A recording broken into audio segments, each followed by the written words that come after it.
नमस्कार, स्वागत है आपका इटीना स्वदेश पर। मैं हूं आपके साथ पूजा त्रिपाठी और आप देख रहे हैं मिड कैप मसाला। शो शुरू करने से पहले सबसे पहले नतीजे आपके स्क्रीन पर चल रहे हैं। नेस्ले ने अभी थोड़ी देर पहले अपने नंबर्स घोषित किए। मुनाफा 934 करोड़, अनुमान 847 करोड़ का था। आय 5266 करोड़, अनुमान 5182 करोड़ का था। तो इन दोनों के फ्रंट पर तो नंबर्स अनुमान से बेहतर नजर आ रहे हैं। मार्जिन के जो नंबर्स आए हैं वो भी 25.4% पे आए हैं, जो कि अनुमान से बेहतर हैं। और इसके अलावा 8.5 रुपए के डिविडेंड की भी कंपनी ने घोषणा की है, तो ये भी एक बड़ा फिगर है। और इसके अलावा मार्जिन और वॉल्यूम ग्रोथ के फ्रंट पर भी नंबर्स हम देख लेते हैं कि एक बार कैसे रहे।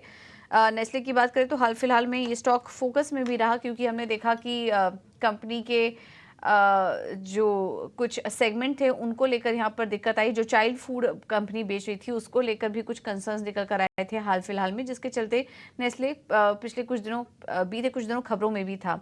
अब आज नतीजे आए हैं। नतीजों के बाद हल्की मजबूती यहाँ पर देखने को मिल रही है। अभी आधा % ऊपर स्टॉक कारोबार कर रहा है। के फ्रंट पर भी देखेंगे तो नंबर्स अनुमान से बेहतर हैं। 24% का हमारा अनुमान था और उसके सामने 25% के आसपास के मार्जिन के फिगर्स देखने को मिल रहे हैं। नेस्ले देखें तो अब सारी बढ़त गवा चुका है और लाल निशान में आ चुका है। मुनाफे में 26% की ग्रोथ इस वक्त नजर आ रही है। तो इस नेस्ले में एक तेजी आई थी जैसे ही नतीजा है उसके बाद, लेकिन जैसे जैसे आंकड़े सामने आ रहे हैं उसके बाद कंपनी में मुनाफा वसूली भी देखने को मिल रही है। 2500 के नीचे कारोबार कर रहा है नेस्ले। चलिए एक बार एक्सपर्ट से समझ लेते हैं कि उनका क्या व्यू बन रहा है। हमारे साथ निर्मल बैंक की स्वाति होटकर भी मौजूद हैं। Swati, thank you so much समय देने के लिए टीना स्वदेश को।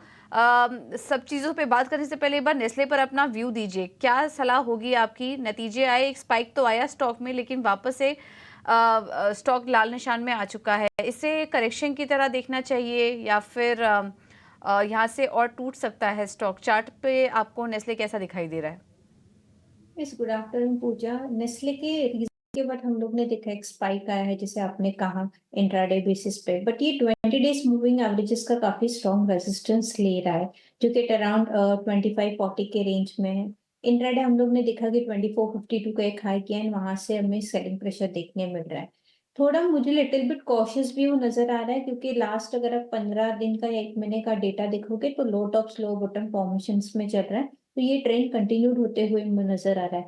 अपसाइड मोमेंटम कब स्टार्ट होगी? जब ये 2550 के लेवल्स ब्रेक करेगा ऑन द क्लोजिंग बेसिस, तो एक ये लोअर ट्रेंड से एग्जिट होके हमें अपसाइड मोमेंटम रैली देखने मिल सके। तो जिनके पास भी लॉन्ग पोजीशन है, आई विल सजेस्ट कि आप एक बार प्रॉफिट बुक कीजिएगा या एग्जिट कीजिएगा। डाउन साइड मुझे लगता है ये वापिस 2400 के लेवल्स ये रिटेस्ट कर सकता है, एज लॉन्ग एज ये 2550 के लेवल्स के नीचे ट्रेड होता है। तो व्यू बिट कॉशियस है, थोड़ा अवॉइड कीजिएगा फ्रेश लॉन्ग पोजीशंस के लिए। ठीक है। अभी लॉन्ग पोजीशन मत लीजिए, कि थोड़ा उतार चढ़ाव यहाँ पर बन सकता है। हालांकि 2500 के नीचे आया था, फिसला था ये स्टॉक, लेकिन फिर से निचले स्तरों से रिकवरी करने की कोशिश कर रहा है, लेकिन रिकवरी टिकाऊ नहीं हो रही है ये, और एक गिरावट वापस से आ सकती है। तो किसी की लॉन्ग पोजीशन थी तो अब नतीजों के बाद थोड़ा वेट करिए। अगर प्रॉफिट हो रहा है तो मुनाफा लेकर निकल जाइए, और कुछ दिन इंतजार करने के बाद वापस से जब 2400 के और नीचे आता है, 2400 के आसपास मिलता है, तब यहाँ पर एंट्री लीजिए। ये नेस्ले के शेयर में उतार चढ़ाव बना हुआ है लगातार नतीजों के बाद। चलिए अब आगे बढ़ते हैं। ये तो बात हुई नतीजों की, लेकिन अब फोकस करते हैं मिड कैप स्टॉक्स में। एक बार 3 विंडो के जरिए आपको दिखाते हैं कि मिड कैप में एक्शन कहाँ नजर आ रहा है। 5 पैसा कैपिटल कमजोर नतीजों से शेयर टूटा है आज, और चौथी तिमाही में 60% का घाटा हुआ, जिसके चलते आज कमजोरी है स्टॉक में। दालमिया भारत में भी कमजोर नतीजों के चलते आज वीकनेस है। एबिटा में 16% की कमी, और एमएएस फाइनेंशियल्स यहाँ पर नतीजे काफी मजबूत है, जिसके चलते शेयर में हम आज देख रहे हैं। एनआई मुनाफे में दोनों में ही 23 से 32% की बढ़ोतरी देखने को मिली। तो ये हैं आज के बड़े एक्शन वाले स्टॉक्स। इनके अलावा एक्शन कहाँ पर है, कहाँ पर बाइंग नजर आ रही है, कहाँ मंदी है, ये सब अपडेट लेकर हमारे साथ अब अंश जुड़ चुके हैं। अंश, बताइए मिड कैप स्पेस में कैसा एक्शन है? जी बिल्कुल, सबसे पहले शुरुआत करते हैं खबरों वाली शहरों से। डिविस लैब का देखें तो क्षमता विस्तार के लिए करीबन 700 करोड़ कंपनी निवेश करने वाली है। इजी ट्रिप भी फोकस में है। अडानी डिजिटल लैब के साथ करार किया है ड्यूटी फ्री शॉपिंग के लिए। हैप्पीएस्ट मैन भी फोकस में। प्योर और सॉफ्टवेयर टेक का अधिग्रहण करेगी करीबन 780 करोड़ के करीब के। नारायण हेल्थ भी फोकस में है। कंपनी के विस्तार के लिए बेंगलुरु में जमीन खरीदी है कंपनी ने। जीपीटी हेल्थ भी फोकस में। रायपुर में हॉस्पिटल बनाने के लिए करार किया है सन एंड सन इंफ्रामेटिक और मोजेक इंफ्रा के साथ ही है ये करार, जिसके चलते हम देख रहे हैं स्टॉक प्राइस में भी करीबन 2 से 2.5% की खरीदारी दिख रही है। ब्रिगेड एंटरप्राइजेस भी फोकस में। ब्रिगेड ग्रुप का आईएचजी होटल के साथ करार हुआ है। चलिए अब बात करते हैं टॉप गेनर्स की, और यहाँ पे हम देख रहे हैं कि भारत फौज सबसे पहला नजर आ रहा है, जिसका अगर चार्ट देखें तो मंथ टू डेट बेसिस पे इस महीने भारत फौज ने करीबन 15% का अपमूव दिया है। इस लिस्ट में आदित्य बिरला कैपिटल, मजगांव डॉक और भेल जैसे स्टॉक्स भी नजर आ रहे हैं, जिसमें से अगर भेल का चार्ट देखा जाए तो cup and handle chart pattern से बहुत ही अच्छा ब्रेकआउट देता हुआ नजर आ रहा है। साथ ही साथ ये 5वां सेशन है जब इसमें लगातार खरीदारी दिख रही है। टॉप लूजर्स की बात करें तो दालमिया भारत नजर आता है। दरअसल कंपनी ने अपने नतीजे शेयर किए थे, जहां पे एबिटा कुछ 16% से गिरा था क्वार्टर एंड क्वार्टर बेसिस पे। साथ ही साथ मार्जिन भी एक्सपेक्टेशन से कम आया था, जिसकी वजह से इसमें भारी बिकवाली नजर आई। इंडियन होटल भी इस लिस्ट में शामिल है और मैक्रोटेप डेवलपर्स में भी बिकवाली नजर आ रही है। इनकी भी प्रॉफिट आफ्टर टैक्स करीबन 10% से गिरे हुए हैं। मैक्स फाइनेंशियल्स भी इस लिस्ट में शामिल है, जिसका चार्ट देखें तो स्टॉक ने एक 3 black crow candlestick pattern form किया है, जो कि एक पोटेंशियल रिवर्सल इंडिकेट करती है नीचे की तरफ। मिड कैप थीम स्टॉक्स की बात करें तो आज केमिकल अच्छी खरीदारी होती हुई नजर आ रही है। इस लिस्ट में एक्सेल इंडस्ट्री, डीएमसी स्पेशलिटी और गल्फ ऑयल जैसे स्टॉक्स नजर आ रहे हैं। बिल्कुल, बहुत बहुत शुक्रिया आपका अंश ये पूरा अपडेट देने के लिए। तो ये कुछ ऐसे स्टॉक्स हैं। डीएमसीसी स्पेशलिटी हालांकि थोड़ा फ्लैट हो चुका है इस वक्त, लेकिन केमिकल स्टॉक्स लगातार फोकस में बने हुए हैं, और इसके अलावा भी कुछ स्टॉक्स अभी हमारे लिए अंश हाईलाइट कर रहे थे, उस पर एक एक करके बात करते हैं। और 5 पैसा कैपिटल पर एक बार नज़र डाल लेते हैं। इसमें आज हम देख रहे हैं कि ये कमज़ोरी है। स्टॉक में 6% की गिरावट इस वक्त देखने को मिल रही है। आय तो बढ़ी है 23% से, लेकिन मुनाफे में 60% की आज गिरावट देखने को मिल रही है। 5 पैसा कैपिटल पर स्वाति क्या व्यू बन रहा है आपका? मुझे 5 पैसा कैपिटल में हम लोग ने प्रीवियस मंथ में रैली काफी अच्छी देखी थी। आज हम देख रहे कि उसके बाद जो गैप डाउन ओपनिंग हुई है वो गैप फील कर नहीं पा रहा है, तो which is a very cautious sign technicals में। बट इंट्राडे अभी हम देख रहे हैं कि 550 का काफी एक स्ट्रॉन्ग रेजिस्टेंस फेस कर रही है पर्टिकुलर काउंटर। मुझे लगता है जब तक 550 सरपास नहीं होता ऑन द क्लोजिंग बेसिस, तब तक अपसाइड मोमेंटम काफी रेस्ट्रिक्टेड रहेगी। वेयर ऑन डाउन साइड मुझे लगता है ये वापस रीटेस्ट कर सकता है 500 to 480 का रेंज में। तो I will not suggest a long positions, पर अगर कोई भी राइज आता है एटलीस्ट 550 560 के रेंज में, तो one should exit the long position. ठीक है, तो ये है सलाह 5 पैसा कैपिटल पर। डालमिया भारत, आज इस स्टॉक में भी काफ़ी वीकनेस है। स्टॉक 8% से ज़्यादा नीचे आज कारोबार कर रहा है, क्योंकि नतीजे काफ़ी कमज़ोर आए हैं कंपनी के। मार्जिन 15.2% पर आए, उसके सामने जो एक्सपेक्टेशन थी वो 18.5% की थी, और कामकाजी मुनाफे में भी 16% की गिरावट देखने को मिली है। तो एक बड़ा यहाँ पर डिक्लाइन आया मार्जिन में। स्टॉक इस वक्त दिन के निचले स्तर पर कारोबार कर रहा है। आज 1900 के आसपास खुला था, लेकिन अब वहां से देखिए लुढ़क के नीचे आ चुका है, और 1800 के नीचे के लेवल्स के पास ये स्टॉक कारोबार कर रहा है। डालमिया भारत में स्वाति, क्या यहाँ से और ज़्यादा गिरावट आप देख रही हैं स्टॉक पर? अगर हम लास्ट 1 ईयर का भी डेटा देखें तो अक्टूबर लास्ट 2023 से इसने एक नेगेटिव डाइवर्जेंट फॉर्मेशन बनाया था वीकली चार्ट्स पे, एंड डबल टॉप्स भी थे एट अराउंड 2440 2450 लेवल से। वहां से जो उसने एक फॉल स्टार्ट की वो अभी भी कंटिन्यूड है, बरकरार है। आज तो नया 52 वीक लो बनाया है बिलो 1800 लेवल्स, तो एक काफी कॉशियस साइन है। एंड अगर आज 1800 के नीचे ये क्लोजिंग रखता है तो मुझे लगता है ये डाउनफॉल कंटिन्यूड होते आ सकता है एटलीस्ट 1700 एंड 1640 के लेवल तक, वहां तक डाउनफॉल है। तो कोई मेजर लॉन्ग पोजीशन इनिशिएट नहीं करना चाहिए। Let the stock settle down होने दो 1650 1700 के रेंज में। देन अगर कोई रिवर्सल का सिग्नेचर्स आते हैं तो बाई इनिशिएट करना चाहिए, but at the current level avoid करिए particular counter for buying sector. ठीक है, तो ये है सलाह डालमिया भारत पर। 9% नीचे अब देखिए स्टॉक आ चुका है। तो गिरावट बढ़ रही है। फिलहाल कोई ट्रेड नहीं लीजिए इस स्टॉक में, शॉर्ट साइड भी नहीं और ना निचले स्तरों से खरीदारी करने की कोशिश कीजिए। एक बार स्टॉक को सेटल हो जाने दीजिए, उसके बाद यहाँ पर कोई ट्रेड लीजिए। चलिए अब आगे बढ़ते और रुक करते हैं हमारे अगले सेगमेंट का 3 घंटे के ट्रेड।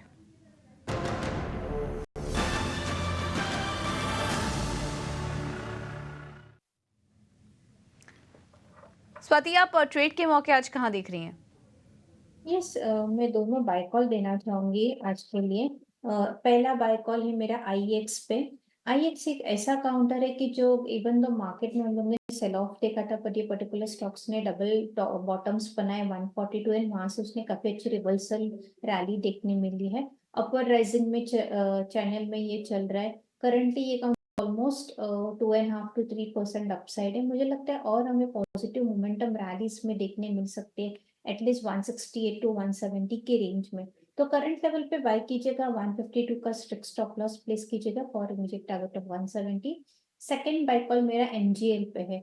एमजीएल एक ऐसा काउंटर है जिसने ये रैली में 100 डीएमए कभी कभी ब्रेकडाउन नहीं दिया है, ऑलवेज इसने टच किया है, वहां से बाउंस बैक रैली हमें नजर आई है। तो ऑन एवरी सपोर्ट लेवल हमें बाइंग देखने मिल रही है एमजीएल ये पर्टिकुलर काउंटर्स पे।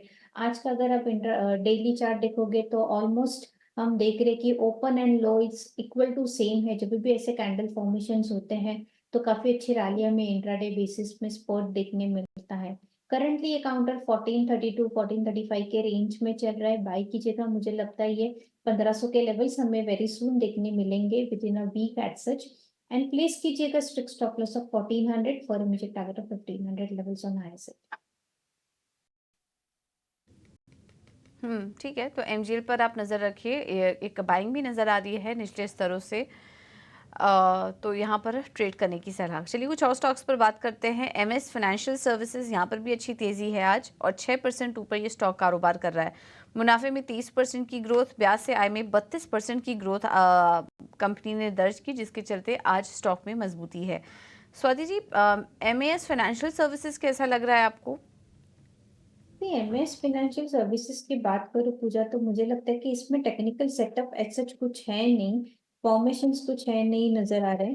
बट यस, आज जिस हिसाब से रैली उसने दी है तो काफी कंसोलिडेशन ब्रेकआउट हमें नजर आया है। ऑलमोस्ट स्टॉक 6 से 7% अपसाइड है। अभी अपसाइड थोड़ा सा लिमिटेड रहेगा मोमेंटम, क्योंकि नीचे हम प्रीवियस हिस्ट्री अगर देखते तो 330 का एक क्लस्टर रेजिस्टेंस जोन है, आज उसने ऑलरेडी टच किया है, वहां से हम लोग ने एक सेलिंग प्रेशर नजर आया है। मुझे लगता है कि थोड़ा वॉच करना चाहिए फॉर फ्रेश बाइंग। अगर ये काउंटर 310 और 300 के रेंज में आता है तो फ्रेश हम लॉन्ग इनिशिएट कर सकते हैं by maintaining a strict stop loss of 290। Then वापस हमें एक अच्छा खासा स्पॉट देखने मिल सकता है 340 to 360 के रेंज में।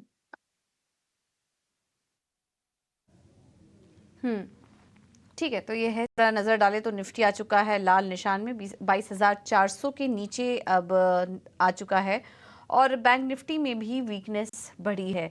शानदार तेज़ी आई थी मार्केट में, लेकिन आज के दिन क्योंकि एक्सपायरी भी है तो उतार चढ़ाव बना हुआ है।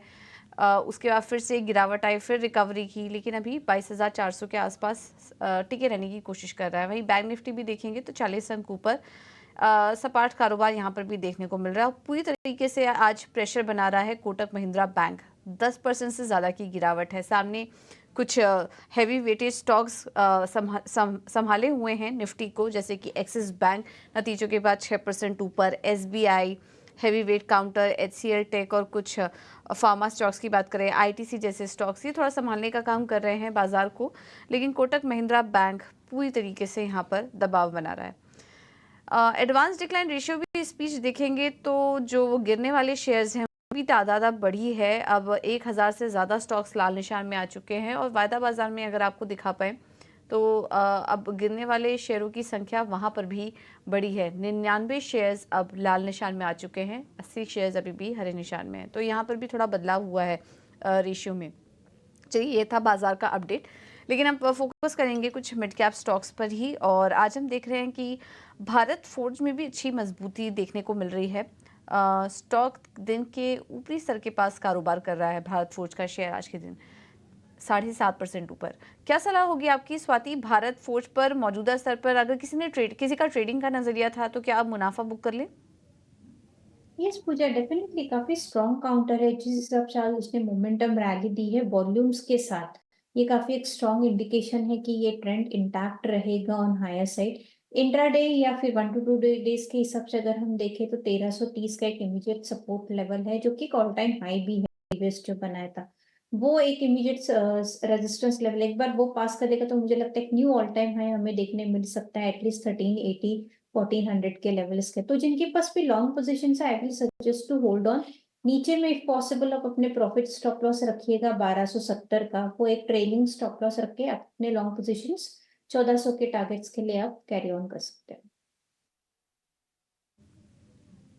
ठीक है, तो ये है सलाह भारत फोर्ज पर। बैंक ऑफ अमेरिका सिक्योरिटीज़ की भी काफ़ी पॉजिटिव रिपोर्ट आई नतीजों के बाद। 7% ऊपर ये स्टॉक कारोबार कर रहा है। लक्ष्य भी 1000 रुपये से बढ़ाकर 1450 का देख रहे हैं स्टॉक में अब। चलिए अब आगे बढ़ते रुक करते हैं हमारे अगले सेगमेंट का, ऑप्शंस के चैंपियन।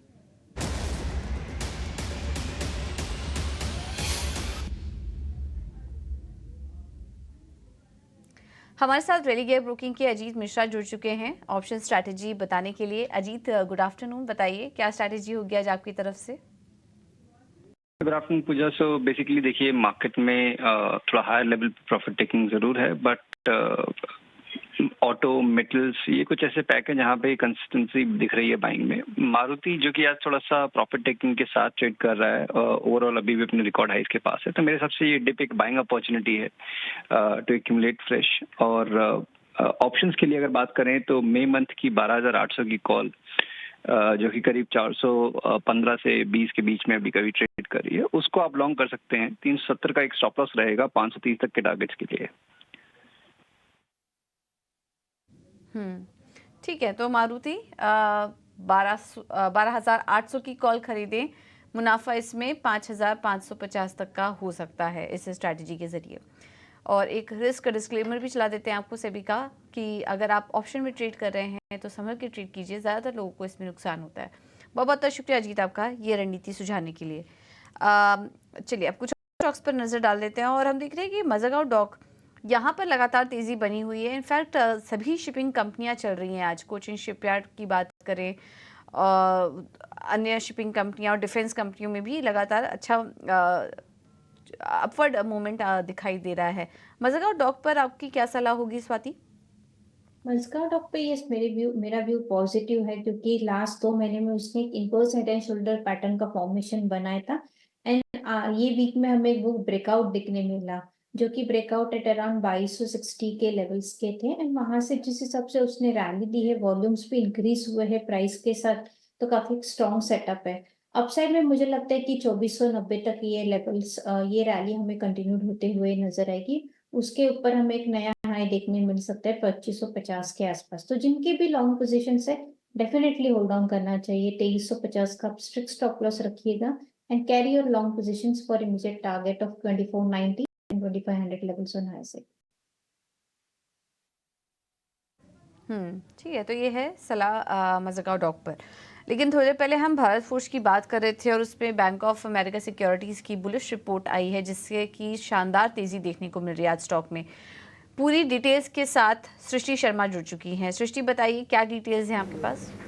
जी हाँ, बैंक ऑफ अमेरिका की रिपोर्ट आई है भारत फोर्ज पे, जहाँ पे उन्होंने रेटिंग भी अपग्रेड की है, साथ ही लक्ष्य भी बढ़ाया है। रेटिंग अपग्रेड करके जो पहले अंडर परफॉर्म की थी, अब उसको खरीदारी की कर दिया है और लक्ष्य 1000 रुपये से बढ़ा के 1450 कर दिए हैं। कई सारे फैक्टर्स हैं जिसपे बोफा ये मानती है कि भारत फोर्ज के पास काफ़ी अपॉर्चुनिटीज़ हैं ग्रो करने की, और साथ ही 3 पर्टिकुलर सेगमेंट्स उनको इस कंपनी के पसंद आते हैं। सबसे पहला है डिफेंस सेगमेंट, जिसको लेकर वो काफ़ी पॉजिटिव हैं, पैसेंजर व्हीकल के एक्सपोर्ट्स, और तीसरा सेगमेंट इंडस्ट्रियल कास्टिंग का जो बिजनेस है, वहाँ पे वो देखते हैं कि डिमांड जो है वो काफ़ी स्ट्रॉन्ग है, और इसके चलते जो है आने वाले समय में जो भी कंपनीज अब फिलहाल एक्शन ले रही हैं वो कंपनी के लिए पॉजिटिव साबित होगा। उसके अलावा ये भी उनका कहना है कि जो ट्रक सेगमेंट है वो फिलहाल स्लो डाउन नहीं हो रहा है। नॉर्थ अमेरिका ट्रक बिक्री के जो भी आंकड़े आते हैं वहाँ पे भी कोई खासी गिरावट हम नहीं देख रहे हैं, और डाउन साइड जो है वो फिलहाल अभी नहीं देखने को मिल रही है। साथ ही साथ उनका ये भी कहना है कि जिस तरीके का उनका पूरा बिजनेस है वो कहीं ना कहीं एक प्रीमियम वैल्यूएशंस जो है वो मानते हैं कि इसको एक प्रीमियम वैल्यूएशन मिलनी चाहिए, क्योंकि इतने सारे सेगमेंट्स हैं जिसमें भारत फोर्ज का हम प्रेजेंस देख रहे हैं। इसी के चलते उन्होंने ईपीएस एस्टिमेट को 7 से 15% बढ़ाया है, जो कि FY25 एंड 26 के EPS एस्टिमेट्स हैं, ताकि ये सभी पॉजिटिव फैक्टर्स को अपने एस्टिमेट्स मिलें। और 1450 के लक्ष्य दिए हैं बोफा ने भारत फोर्ज पे, और इसलिए हम देख रहे हैं कि स्टॉक सुबह से ही रुकने का नाम नहीं ले रहा है। ठीक है, तो भारत फोर्ज पर यह है सलाह, 7.5% ऊपर ये स्टॉक कारोबार कर रहा है। बहुत बहुत शुक्रिया सृष्टि आपका ये जानकारी देने के लिए। और भारत फोर्ज पर हमने टेक्निकल राय भी ली अभी थोड़ी देर पहले। अब आगे बढ़ते हैं और बात करते हैं मिड कैप के महारथी शेयर की। बताने के लिए हमारे साथ ICICIdirect.com के पंकज पांडे मौजूद हैं। पंकज जी बताइए, आज का महारथी शेयर कौन सा होगा?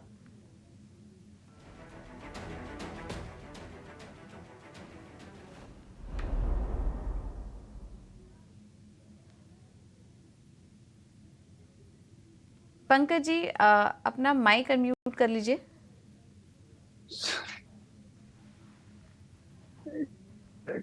Am I audible now?